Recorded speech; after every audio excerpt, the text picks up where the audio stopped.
You will bow down before me, Jor-El. I swear it. No matter that it takes an eternity, you will bow down before me. Both you, and then one day, your heirs!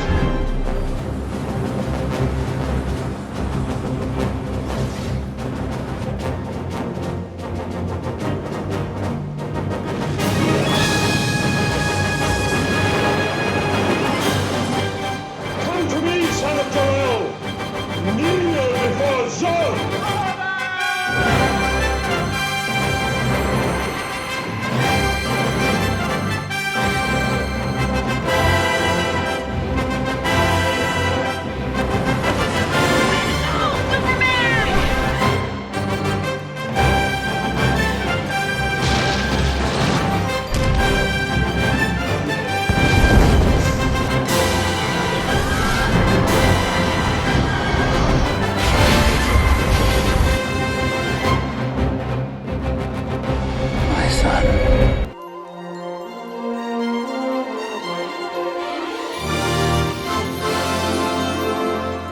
In 1980 saw the release of Superman 2 on the big screen in parts of Europe, and during the course of 1981 it hit other countries such as the USA. After the huge success of Superman the movie, there was a lot of anticipation for the sequel, and at the time of its release the critics and fans loved it, and it delivered on its expectations.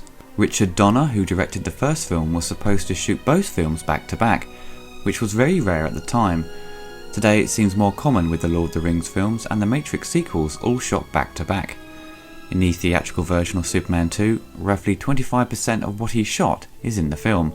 Everything with Gene Hackman, Zod and company attacking the astronauts he directed, and the fight at the diner where Clark, after losing his powers to be with Lois, is beaten up and feels he failed her and discovers General Zod has escaped the Phantom Zone. Many critics praised Richard Lester for his great work on Superman 2, but they didn't realise the stuff they enjoyed was shot by Richard Donner.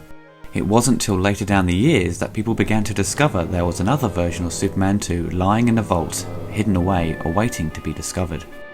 Because of the conflicts during the production of Superman the movie between the producers and the director, they brought in a go-between line producer, which was Richard Lester, who had directed the Musketeer films for the Sulkines and was on good terms with them. So any problem Richard Donner had, he would speak to Richard Lester, and he would liaise on with the producers, and everything went smoothly so everything could be finished on time. Due to the budget overruns and so much money being spent trying to perfect the flying scenes, the producers were furious and needed to save money. Warner Brothers suggested they stop work on Superman 2 so they could concentrate on finishing the first film. Originally Superman was going to reverse to a planet and affect history at the end of Superman 2, but the first film didn't have a dramatic ending, so they shifted that idea to finish off Superman the movie. So when they came back to work on Superman 2, they would come up with a new idea. Once Superman the movie was a hit, the producers decided not to bring back Donner due to the conflicts they had, and Richard Donner had publicly said he would not return if the producer Pierre Spengler was on board. The Sulkines refused Donner's demands and let him go. Once Donner was off the production, the writer Tom Mankiewicz refused to return as well. So many changes had to be made quickly to get Superman 2 finished for its release date. Richard Lester at that point was very famous and well respected in the industry and was very efficient at getting things done, so he took over the sequel, which many on the production thought would happen. He had to reshoot many existing scenes to get full credit as director. The opening sequence had to be reshot, and Lois discovering Clark's identity as well. The action scene in Metropolis, which was barely finished by Richard Donner, he had 2 fight scenes done and some cutaways of the fight and Superman returning to the Daily Planet to confront Zod. Richard Lester was well known for slapstick comedy in his films, and he does add a bit of it to the sequel, and at the time I don't think anyone had a problem with it, and the cast enjoyed making up scenes to add a bit of humour or add their own creative input. Many actors were upset Richard Donner was replaced as director, and no one disliked Richard Lester. He had to come in and take over a difficult job and get the film finished to a high standard. Richard Lester wasn't a fan of Superman like Richard Donner, but he treated it with respect and gave audiences some great popcorn entertainment. With many of the original production team not returning, Richard Lester brought in some of his own work colleagues, such as composer Ken Thorne, editor John Victor Smith, DP Bob Paitner, and production designer Peter Merton. They were all great British talent and had been attached to other successful films, so Mr. Lester made some good choices to take over for Superman 2. John Williams had been approached to score Superman 2, but supposedly after viewing the film with Richard Lester, He said to Ilya Salkind he couldn't do it, I'm guessing either down to not liking Richard Lester and maybe felt it was Donner's film and didn't want to get involved, out of respect. Who knows?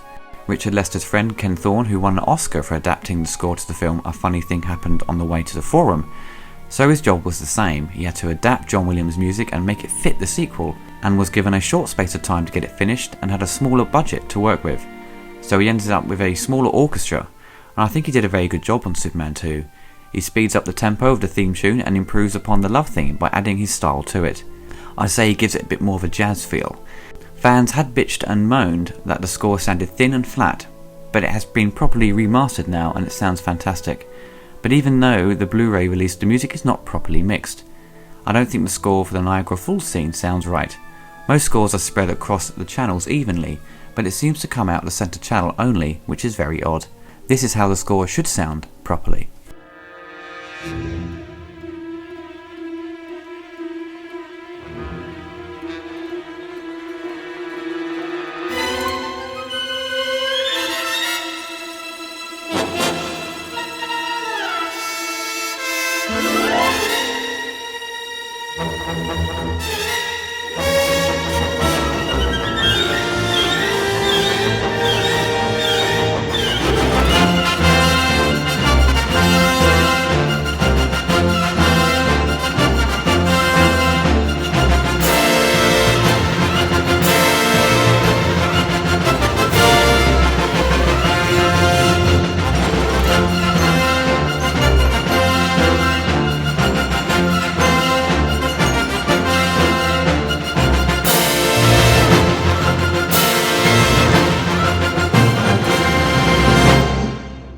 The special effects for Superman 2 do vary in quality, and I think down to time and the shooting schedule.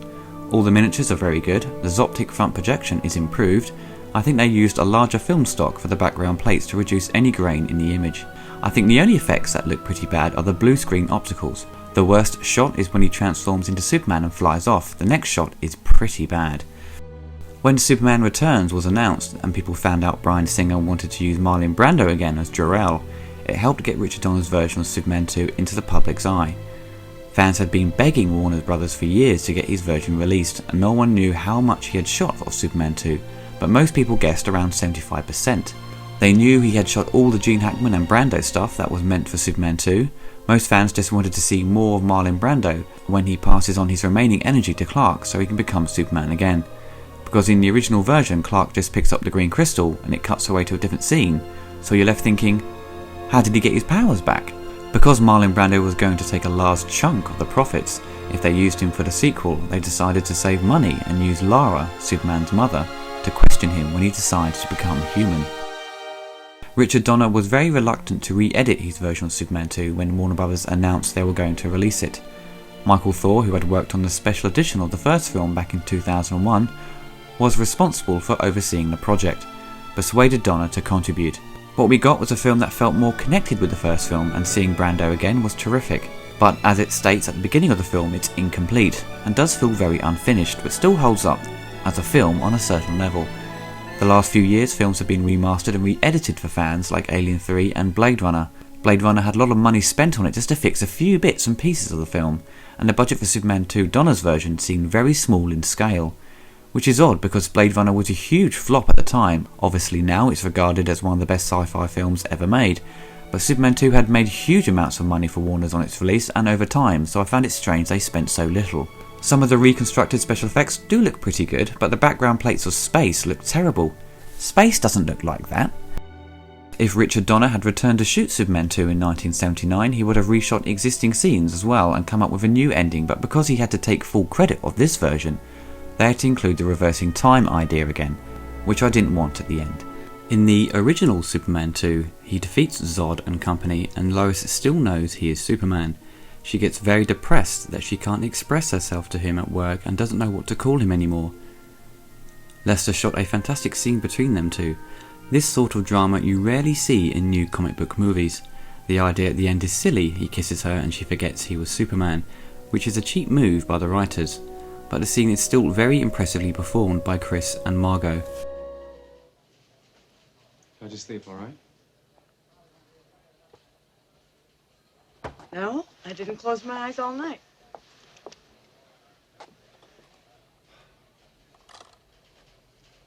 Look, Lois, I understand. I understand.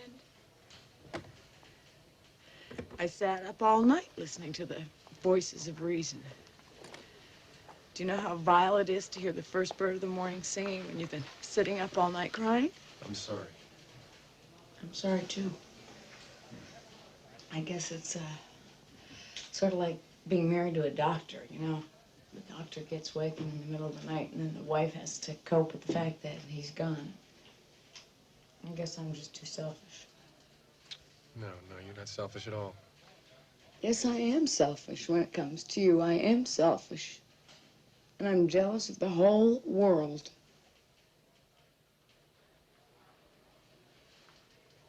Lois, it may not be easy for you to hear this now, but someday you'll... Clark, look, don't tell me that I'll meet somebody. You're kind of tough act to follow, you know? Now, I'm gonna be fine. You don't have to worry about me.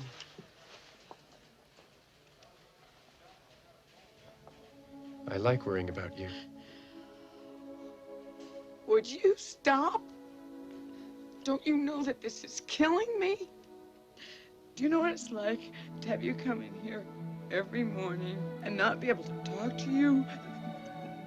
Not be able to show I have any feelings for you? Not be able to tell anyone that I know who you are?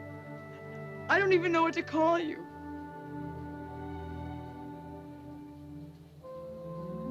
Lois, I don't know what to say. Well, then just say that you love me.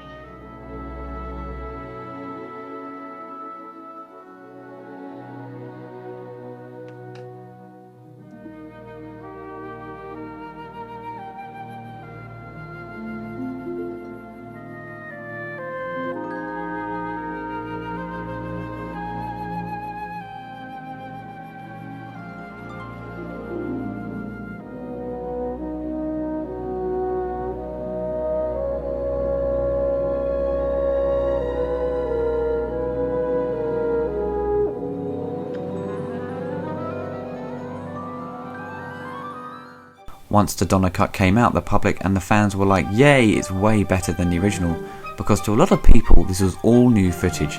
Some of the hardcore fans had seen some of it already due to extended broadcasts of Superman 2 during the 80s. A lot of films were extended in length to make more money from TV advertising, and Superman 2 in the USA and Australia were extended for TV. But once the hype had died down, I think many fans thought that the scenes Lester reshot were actually better, generally in terms of performance.